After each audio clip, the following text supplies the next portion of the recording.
ಇಂದೇ ಡೌನ್ಲೋಡ್ ಮಾಡಿ ಮತ್ತು ನಿಮ್ಮ ನೆಚ್ಚಿನ ಶೋಗಳನ್ನು ಆನಂದಿಸಿ. Thank you so much Venki and Raghuji ಅಂತ ಪ್ರೀತಿಯಿಂದ ಕರಿತೀನಿ. ಅವರಲ್ಲೂ ತುಂಬ ಒಳ್ಳೆ ಟ್ಯಾಲೆಂಟ್ ಇದೆ, ಒಂದಷ್ಟು ಇಂಪ್ರೊವೈಸೇಷನ್ಗಳು ಕೊಡ್ತಾರೆ. ಜಯದೇವ್ ಪಾತ್ರದಲ್ಲಿ ಜೈ ಹಂಗೆ ಹೇಳಿದ್ರೆ ಹೆಂಗಿರುತ್ತೆ, ಹಿಂಗೆ ಹೇಳಿದ್ರೆ ಹೆಂಗಿರುತ್ತೆ ಅಂತ ಅದನ್ನು ನಾನು ಕಾಪಿ ಮಾಡಿದ್ದೀನಿ. ಆ್ಯಂಡ್ ಪ್ರೊಡ್ಯೂಸರ್ಸ್, ಚಾನಲ್ ಎಲ್ರಿಗೂ ನನ್ನ ಅನಂತ ನಮಸ್ಕಾರಗಳು ಈ ಜಯದೇವ್ ಕ್ಯಾರೆಕ್ಟರ್ ನಾನು ಕೊಟ್ಟಿದ್ದಕ್ಕೆ. Thank you so much. ಇನ್ನು ದಿಯಾ ಅವರೇ, ನೀವು ಹೇಳಿ, ನಿಮ್ಮ ಪಾತ್ರನೂ ಸಾಕಷ್ಟು ಜನ ಎಲ್ಲರೂ ಮೆಚ್ಕೊಂಡಿದ್ದಾರೆ. ಏನು ಹೇಳಕ್ಕೆ ಇಷ್ಟಪಡ್ತೀರಿ ನಿಮ್ಮ ಫ್ಯಾನ್ಸ್ಗೆ? ಆ್ಯಕ್ಚುಲಿ ಇದು ನನ್ನ ಫಸ್ಟ್ ಪಬ್ಲಿಕ್ ಇವೆಂಟ್ ಜಿ ಕನ್ನಡದಲ್ಲಿ. ಇದೇ ನನ್ನ ಫಸ್ಟ್ ಪ್ರಾಜೆಕ್ಟ್. ನಾನು ಮಾತಾಡೋದಕ್ಕೆ ಮುಂಚೆ ಫಸ್ಟು ಇದು ಥ್ಯಾಂಕ್ಸ್ ಗಿವಿಂಗ್ ಅಂತ ಭಾವಿಸ್ತೀನಿ. ನಮ್ಮ producers Prakash sir, Mahesh sir ತುಂಬ ಥ್ಯಾಂಕ್ಸ್ ಈ ಅವಕಾಶ ಕೊಟ್ಟಿದ್ದಕ್ಕೆ. Guru sir thank you so much. Raghu sir thank you so much. ಇಡೀ ಅಮೃತಧಾರೆ ಟೀಮ್ ನಿಮಗೆಲ್ಲರಿಗೂ ತುಂಬ ಥ್ಯಾಂಕ್ಸ್. ಸೊ ಈ ಅವಕಾಶ ಕೊಟ್ಟಿರೋ ಜಿ ಚಾನಲ್ಗೆ ತುಂಬ ಹೃದಯದ ಧನ್ಯವಾದ. Thank you so much. Thank you Jayadev and thank you Diya. ಬಲಿ ಜೋದ ಚಪ್ಪಾಳೆ ಇವರಿಬ್ಬರಿಗೂ. Thank you.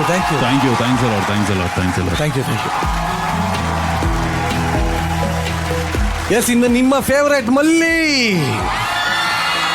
ಕಳೆದ 8 ವರ್ಷಗಳಿಂದ ಸಾಕಷ್ಟು ಪಾತ್ರಗಳನ್ನ ಮಾಡ್ಕೊಂಡು ಬಂದಿದ್ದೀರಾ.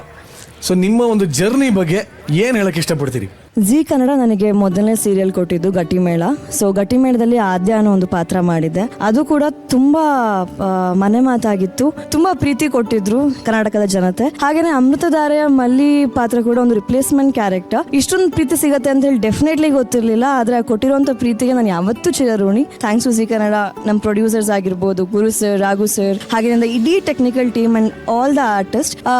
ಯಾಕೆ ಅಂದ್ರೆ ಒಂದು ರಿಪ್ಲೇಸ್ಮೆಂಟ್ ಕ್ಯಾರೆಕ್ಟರ್ಗೆ ಇಷ್ಟೊಂದು ಪ್ರೀತಿ ಸಿಗುತ್ತೆ ಅಂತಂದ್ರೆ ಅದು ಮೇ ಬಿ ಆ ಕ್ಯಾರೆಕ್ಟರ್ ಮಾಡಿರೋಂಥ ಒಂದು ಪುಣ್ಯನ ಅಥವಾ ನಾನು ಮಾಡಿರೋಂಥ ಒಂದು ಪುಣ್ಯ ಅಂತಾನೆ ಹೇಳ್ಬೋದು. ಡೆಫಿನೆಟ್ಲಿ ತುಂಬಾನೇ ಖುಷಿ ಇದೆ. Because G has given me a lot ಅಂತಾನೆ ಹೇಳ್ಬೋದು. ಖಂಡಿತವಾಗ್ಲೂ ಜಿ ನಿಮಗೆ ಜಾಸ್ತಿ ಕೊಟ್ಟಿರೋದಲ್ಲ, ನೀವು ಸಾಕಷ್ಟು ಜನರಿಗೆ ಸಾಕಷ್ಟು ಮನೋರಂಜನೆ ಕೊಟ್ಟಿದ್ದೀರಾ. ಈಗ ನಿಮ್ಮ ಒಂದಷ್ಟು ಹಾರ್ಡ್ ಕೋರ್ ಫ್ಯಾನ್ಸ್ ಏನು ಹೇಳಿದ್ದಾರೆ ಅಂತ ನೋಡೋಣ.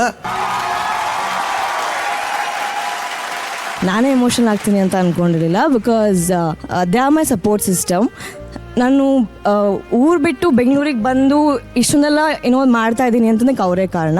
ಯಾಕೆ ಅಂತಂದರೆ ಹೆಣ್ಮಕ್ಳಿಗೆ ಗೊತ್ತು ಇಂಡಸ್ಟ್ರಿ ಹೇಗಿದೆ, ಎಷ್ಟು ಕಷ್ಟ ಇರುತ್ತೆ. ಅಥವಾ ಕೆಲವೊಮ್ಮೆ ಬಿಕಾಸ್ ನಾನು ಮನೇಲಿ ಪ್ರಿನ್ಸಸ್ ಥರನೇ ನಾನು ಟ್ರೀಟ್ ಮಾಡೋದು.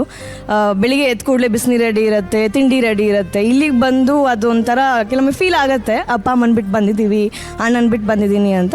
But they are very proud of me. ತುಂಬಾನೇ ಪ್ರೌಡ್ ಫೀಲಿಂಗ್ ಇದೆ. ವಿಡಿಯೋಲ್ ಬಂದಿದ್ದು ಅವರ ತಂದೆ, ತಾಯಿ ಮತ್ತು ನಿಮ್ಮ ಅಣ್ಣ.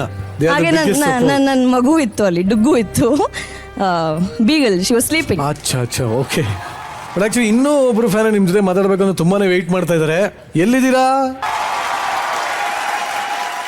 ನೀವು? ಅನ್ವಿತಾ ಅವ್ರ ನಿಶಾ ಇಬ್ರು ಸೇರಿ ಅನ್ವಿಷಾ.